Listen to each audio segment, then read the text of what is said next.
Saudações, amigos do canal Agartha.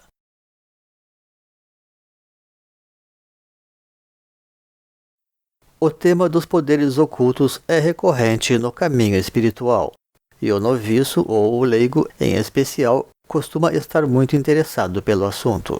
Contudo, de uma forma ou de outra, essas realidades acompanham o caminho espiritual em toda a sua luminosa trajetória.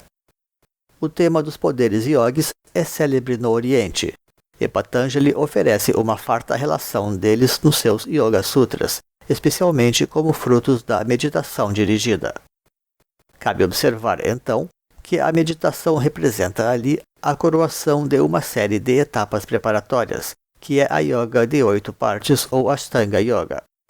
Não estaremos tratando aqui, portanto, de pseudos milagres que se confundem a miúde com a prestidigitação, voltados maiormente para realidades materiais no sentido grosseiro do termo. Milagreiros que usam e abusam deste tipo de recurso, mais cedo ou mais tarde terminam desacreditados. Depois da nossa vinheta. Deixe o seu like, inscreva-se, ative o sininho e compartilhe. Talvez a primeira coisa a ser dita em termos mais propriamente científicos a respeito dos poderes ocultos humanos é que as possibilidades secretas do espírito aparecem unicamente sob expressa demanda. Tudo o que não é usado naturalmente se atrofia. Uma realidade de quinta dimensão não poderia aparecer dentro de uma consciência de terceira dimensão, de modo que aqui também entra o próprio poder da fé. Afinal, muitas vezes crer realmente é poder. É importante saber, então, que o mesmo vale para o próprio organismo, incluindo aqui o potencial do hiperaproveitamento do alimento, ou sua capacidade especial de transformação dos nutrientes ou dos próprios elementos. Afinal, dentro do quadro regular de expectativas vitais, e até como aspecto do treinamento yogi, o tema da nutrição entra como uma questão natural. Deve ser evidente neste caso que a própria necessidade é que cria a oportunidade. Um organismo carente sempre terá maior predisposição para se adaptar. Sabidamente, certos yogis até empregam este poder de adaptação metabólica para ingerir substâncias venenosas visando impactar o público. Ainda que neste caso, tais yogis também acostumem o seu próprio organismo ingerindo pouco a pouco pequenas doses de veneno, especialmente de serpentes naturalmente. É a chamada mitridização, em homenagem ao grande rei inimigo de Roma que buscou a imunidade a venenos com temor de ser envenenado por seus adversários. A prescrição do jejum é comum na senda por diversas razões, e muitas vezes também desejamos experimentar dietas especiais sem sofrer o ônus da inanição. Tem-se então propostas e ideias como o viver de luz, e é claro, também de amor, que é a energia responsável pela grande alquimia do universo, que aparece como um dos poderes espirituais testemunhado aqui e ali por algum yogi ou yogini. Próximo a isto está o desejo de controlar a temperatura corporal, gerando calor ou frio, também como uma necessidade elementar. Mais uma vez, o mundo espiritual pode atuar aqui em favor do buscador, dentro dos poderes yogis comuns, mas que também podem ser aperfeiçoados através do treinamento e da técnica apropriada, como as existentes no Oriente de ativação do calor interior. Mais ou menos na mesma linha entra então o poder da levitação, como um dos mais cobiçados e populares. Os yogis sempre se dedicaram muito a este tema. E no Tibete existem variantes através das técnicas de corrida suspensa para vencer grandes distâncias, ao lado, é claro, do fenômeno dos monges voadores. O fato é que, muitas vezes, as técnicas devem estar combinadas ou acumuladas para se poder alcançar certos resultados. Não raro, os yogis mantêm para isto algum recurso simbólico de apoio, como bastões e tecidos, servindo todavia apenas como apoio psicológico para a magia. Vários poderes psíquicos são anunciados nos próprios evangelhos, para aquele que tem fé, incluindo andar sobre as águas. A levitação também pode depender muitas vezes de recursos internos como respiração e meditação. Não obstante, o poder sobre o corpo de sonhos certamente também pode proporcionar várias vantagens nessa direção. Tudo isto parece ficar claro nos relatos do Yogi Milarepa quando aprendeu a voar. A viagem astral abre grandes possibilidades para a existência, sendo amplamente tratada na literatura de Carlos Castaneda e afins, que oferece ademais uma série de relatos sobre poderes mágicos, apontando como chave central dessas possibilidades aquilo que os feiticeiros chamam de intento. Podemos tentar descrever este intento como uma forma de vontade dirigida através da concentração e da própria intenção de fazer coisas especiais ou de uma forma particular. Na menor das hipóteses, isto pode funcionar muito bem para questões mais ou menos corriqueiras, ampliando consideravelmente as nossas possibilidades de sucesso, tal como empregado nos esportes, por exemplo, especialmente pelos chamados atletas de Deus, quando novos potenciais humanos despertam no próprio organismo de pessoas sujeitas a esforço e concentração. Um dos poderes mais polêmicos e celebrados é aquele da cura espiritual, tema de trabalho já deste canal. O curador perfeito é aquele que alcança curar a si próprio antes de qualquer outra coisa, diante de provações maiores. Jesus era um curador tão completo que conseguiu curar-se das mais árduas provações, ainda que o procedimento oposto é que seja o normal, quer dizer, do esforço de se curar é que nasce um grande curador. Certamente o acúmulo de virtude e pureza já podem muito nessa direção, até porque a cura pode ter muito de sugestão ou indução.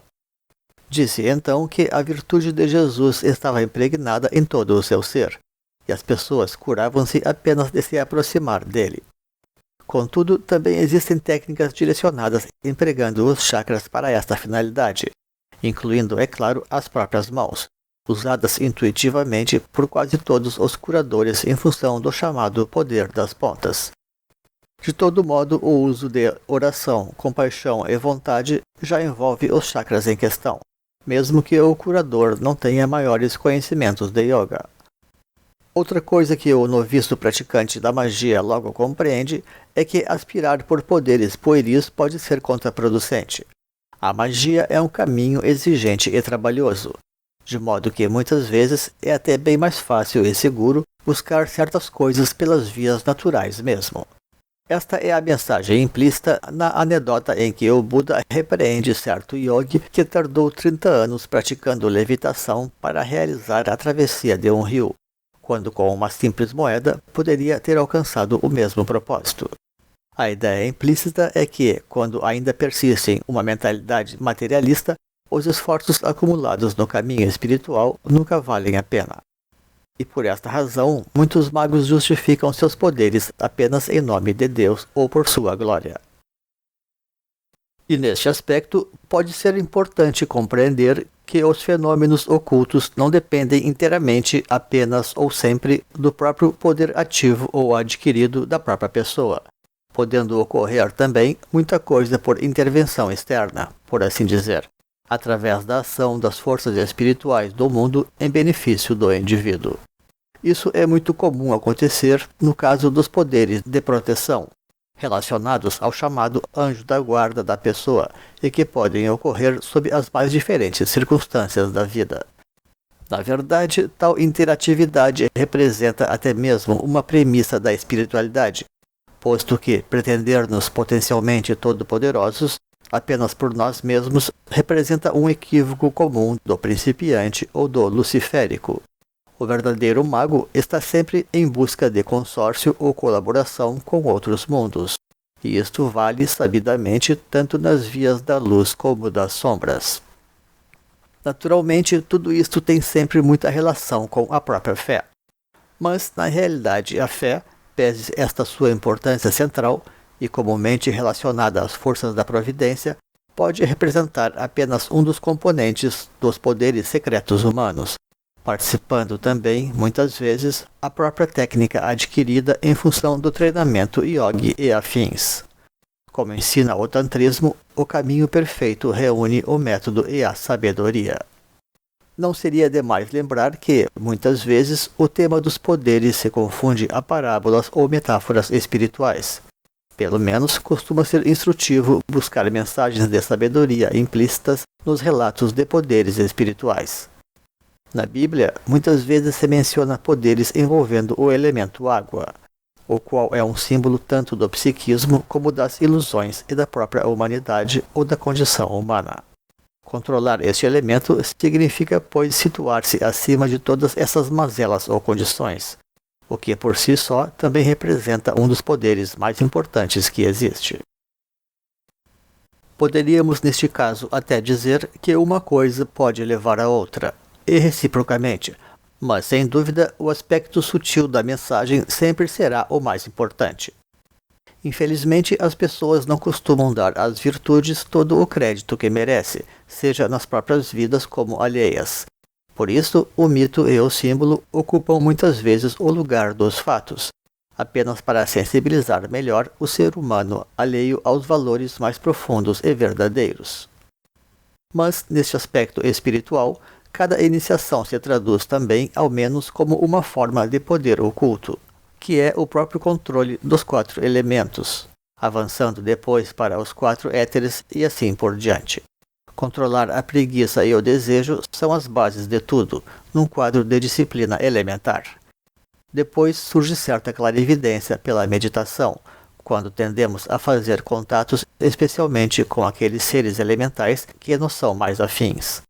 Neste percurso, quando alcançamos a nossa última encarnação, somos finalmente informados sobre as nossas encarnações anteriores, sendo que a própria reencarnação representa em si um poder que, bem entendido, está acessível especialmente para aqueles que entram no caminho espiritual. Até que a própria iluminação pode vir a ser a consequência natural dos esforços continuados na senda. Os mestres consumados adquirem ali uma clarividência superior, muito embora talvez seja ainda mais comum a própria clareaudiência, dentro da chamada comunhão dos santos, esotericamente entendida, que é a sintonia natural das mentes iluminadas, o que também dá acesso, enfim, aos chamados registros akáshicos. A telepatia pode ser experimentada de forma algo corrente quando conseguimos uma atmosfera psíquica muito pura e um controle profundo dos pensamentos. Em ambientes como ashrams na natureza, esta é uma situação comum, especialmente quando tampouco há emissões de correntes elétricas ou eletrônicas no local. E é pela mesma razão que aqueles que superaram as muitas vozes do seu próprio interior através da iluminação podem escutar as mensagens celestes mais refinadas que flutuam sobre o pano de fundo do silêncio cósmico.